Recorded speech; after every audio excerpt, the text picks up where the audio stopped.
Assalamualaikum warahmatullahi wabarakatuh. Perkenalkan, nama saya Fahira Ardianti Khairunisa. Di sini saya akan mempresentasikan tugas besar 2 pariwisata. Yang pertama, kita akan membahas tentang Company Profile of Wisata Agro CV Aviti. Sejarah singkat, agrowisata adalah salah satu bentuk kegiatan pariwisata yang dilakukan di kawasan pertanian yang menyajikan suguhan pemandangan alam, kawasan pertanian atau yang biasa disebut farmland view, dan aktivitas di dalamnya seperti persiapan lahan, penanaman, dan pemeliharaan, serta pemanenan. Pengolahan hasil panen sampai dalam bentuk siap dipasarkan dan bahkan wisatawan dapat membeli produk pertanian tersebut sebagai oleh-oleh.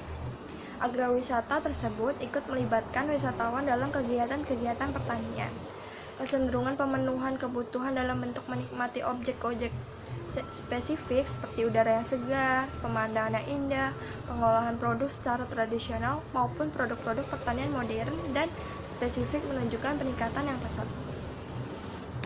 Di sini saya akan menjelaskan tentang profil singkat Aviti. Aviti itu singkatan dari Agro Virtual Techno. Di sini Agroviti mempunyai beberapa karyawan dan lokasinya itu terletak di Bandung, Jawa Barat. Selanjutnya kita akan membahas tentang formulasi strategi. Visi dari Aviti ini menjadi tempat wisata yang modern. Untuk misinya kita ada 4. Yang pertama, memberikan kualitas terbaik pada produk aktivitas wisata agro yang akan dijual kepada unit usaha wisata agro dan desa wisata. Yang kedua, memberikan inovasi produk dan program demi kepuasan customer. Yang ketiga, memberikan pengalaman baru bagi wisatawan dalam menikmati aktivitas wisata agro. Yang keempat, meningkatkan jumlah kunjungan dan pendapatan unit usaha wisata agro dan desa wisata yang telah menjadi customer.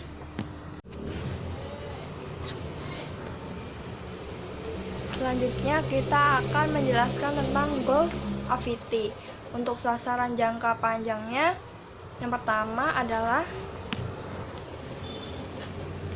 menjangkau seluruh target pasar yang ada di Indonesia.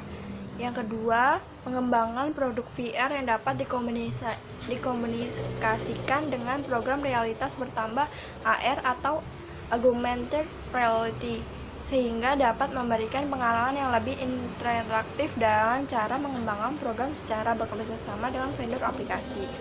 Untuk sasaran jangka pendeknya itu mempromosikan program aktivitas wisata agro berbasis teknologi dengan meraih target pasar. Terus yang kedua, mengembangkan dan meningkatkan volume penjualan dengan mempromosikan produk kepada target pasar.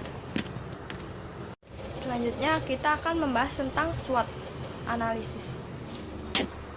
Yang pertama ada strength. Strength itu mempunyai 2 strength Aviti ini, yaitu memiliki program aktivitas wisata berbasis teknologi yang dapat memberikan pengalaman baru bagi wisatawan dalam menikmati aktivitas wisata.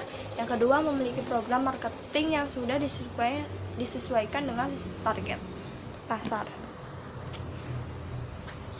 Selanjutnya ada weaknesses. Weaknesses itu kelemahan. Kita mempunyai kelemahan yaitu memiliki jumlah versi produk dan program yang masih sedikit, branding perusahaan yang lemah diakibatkan saat ini industri teknologi VR dan automatic audio guide masih dalam tahap berkembang. Untuk opportunity-nya itu program teknologi virtual reality video 360 masih dapat terus dikembangkan lagi seperti mengkomunikasikannya dengan realitas tambahan atau AR atau fitur. Asia Pasifik diperkirakan akan memegang market growth terbesar karena kehadiran negara-negara besar dan berkembang bersamaan dengan meningkatnya penerimaan perangkat virtual reality di kawasan tersebut. Untuk trade ada 2. Yang pertama, jumlah supplier produk perangkat keras yang masih tergolong sedikit di Indonesia. Yang kedua, produk VR dan automatic audio guide yang masih jarang diketahui oleh orang Indonesia. Selanjutnya kita akan membahas tentang struktur organisasi. Yang pertama ada owner, di bawah owner ada sales and promotion, selanjutnya finance, kemudian produk desain audio and visual, dan HRD. Untuk financial planning ada sumber pendanaan. Sumber pendanaan itu berasal dari investor, Untuk dapat mulai aktivitas operasional, perusahaan membutuhkan dana sebesar Rp832.404.000. Modal awal yang owner miliki hanya sebesar 300 juta. Sehingga perusahaan masih membutuhkan dana sebesar Rp532.404.000. Untuk itu setidaknya perusahaan membutuhkan dana tambahan sebesar 74 yang bersumber dari pihak-pihak investor dengan kisaran investasi sebesar 75% dari total modal awal yang dibutuhkan oleh perusahaan. Yang kedua, pinjaman bank. Pinjaman bank sebagai sumber pendanaan awal adalah opsi terakhir apabila perusahaan tidak mendapatkan target investor sesuai dengan harapan. Sekian dari saya. Assalamualaikum warahmatullahi wabarakatuh.